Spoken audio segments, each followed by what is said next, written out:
నిజాంపట్నం మండలం అడపుల దేవి పంచాయతీలో ఎన్నికల ప్రచారంలో పాల్గొని మే 13వ తేదీ జరిగే ఎన్నికల్లో సైకిల్ గుర్తుకు ఓటు వేసి అఖండ మెజార్టీతో గెలిపించాలని ప్రజలను అభ్యర్థించిన రేపల్లి నియోజకవర్గ అసెంబ్లీ ఉమ్మడి అభ్యర్థి ఆనకాని సత్యప్రసాద్.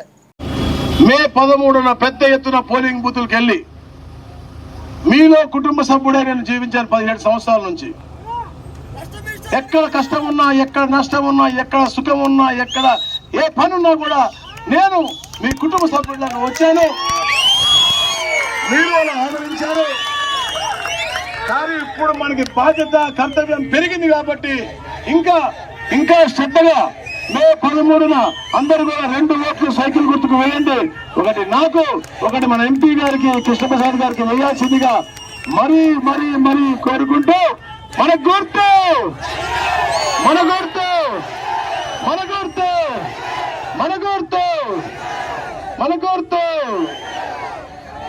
Thank you. పరిస్థితి మనం చూసాం. 2014-19లో మీ కుటుంబ సభ్యుడైన నేను ఎమ్మెల్యేగా, తొలిసారి ఎమ్మెల్యేగా ఉండి ఈ ప్రాంత అభివృద్ధిలో కీలకంగా పోషించానా లేదా అని అడుగుతా ఉన్నాను. నేను గర్వంగా చెప్పగలను, సజ్జారిపాలెం నుంచి అడవిని రావాలి అంటే చాలా బాధలు ఉండేది. అద్భుతమైన రోడ్డు వేయాలి అని చెప్పేసి తపనతో ఈ నుంచిన రోడ్డు కూడా సిమెంట్ రోడ్డు కూడా వేయించిన రోడ్డు మాది.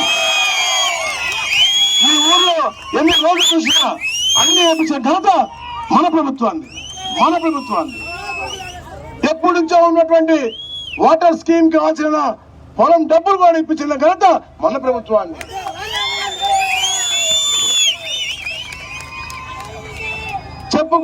చెప్పుకుంటూ పోతే చాలా చాలా చాలా చాలా కార్యక్రమాలు, తుఫాన్ షెల్టర్లు అవ్వచ్చు, రోడ్లు అవ్వచ్చు, వాటర్ స్కీమ్లు అవ్వచ్చు, అన్ని చేసి ఒక్కటన్నా ఈ గత 5 సంవత్సరాల్లో ఒక పార మట్టిగా వేశారా? ఇప్పుడు తమ్ముడు రాగానే ఖాళీ ట్యాంక్ వచ్చి నీళ్లు లేవు సార్ అంటున్నాడు.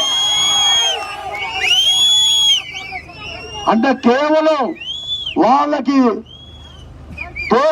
దాచుకునే ధ్యేయం తప్ప పేద ప్రజల పట్ల ఎటువంటి ప్రేమ అభిమానం లేదని చెప్పి తెలియజేస్తా ఉన్నాను. నకిలీ మద్యంతో వాళ్ళ అనుభవాలను సంపాదించే విధంగా 10 రూపాయలతో సంపాదించి 180 రూపాయలకి అమ్ముతూ, అది కూడా నకిలీగా అమ్ముతూ కిడ్నీలు లివర్లు పోయే విధంగా ఉంటూ మా మహిళా మతల్లో మాంగళ్యం తెచ్చే విధంగా ఈ యొక్క నకిలీ మద్యాన్ని మాత్రం పూర్తిగా అమ్ముతున్నారు. ఈరోజు టీవీలో వచ్చాడు, పెద్ద యాక్టర్ లాగా వచ్చాడు, గంట సేపు సోది కొట్టాడు. చెప్పినన్ని మళ్ళీ అబద్ధాలే. ఎందుకంటే అబద్ధాల పునాదులు పుట్టిన పార్టీ కాదు, అన్ని అబద్ధాలే. ఒక స్క్రీన్ పెట్టి చూపిస్తాడు, అభివృద్ధి అనేది లేదు, నేను పన్ను తక్కువ వేశాను అంటాడు.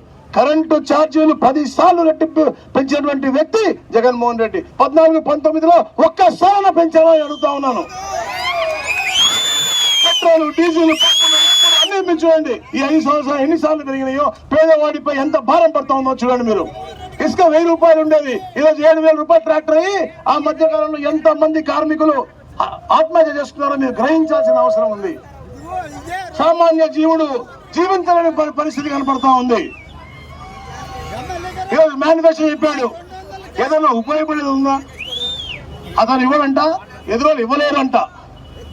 చంద్రబాబు నాయుడు అనే వ్యక్తి ఇక్కడ పవన్ కళ్యాణ్ గారి సలహాతో, కేంద్రంలో ఉన్న మోడీ గారి సహకారంతో. ఎందుకన్నా అంటే మోడీ గారు కేంద్రంలో ఉన్నప్పుడు ఈ జగన్మోహన్ రెడ్డి ఢిల్లీకి ఎప్పుడు వెళ్ళినా కూడా అతను కేసుల మాఫీ కోసం పోయాడు, కానీ ఈ రాష్ట్ర అభివృద్ధి కోసం ఎప్పుడు పోలేదు, ఈ రాష్ట్రంలో స్కీముల కోసం ఎప్పుడు పోలేదు. ఎందుకంటే 97 స్కీములు నేషనల్ ప్రాజెక్ట్స్ ఉంటే దాంట్లో 27 మాత్రమే వాడతాడు స్కీములు, మిగతా అటకెక్కిస్తాడు. ఆయనకైతే అంత పని లేదు, పేదలు బాగుపడాల్సిన అవసరానికి లేదు, కేవలం ఆయన కేసుల గురించి మాట్లాడటం తప్ప ఇంకేమీ లేదు అంటా ఉన్నా. చంద్రబాబు నాయుడు గారు కష్టంలో ఉన్నప్పుడు, పార్టీ కష్టంలో ఉన్నప్పుడు తప్పకుండా నేను రాష్ట్ర కష్టంలో ఉంది, నేను ఉన్నానని చెప్పి పవన్ కళ్యాణ్ గారు ముందుకొచ్చి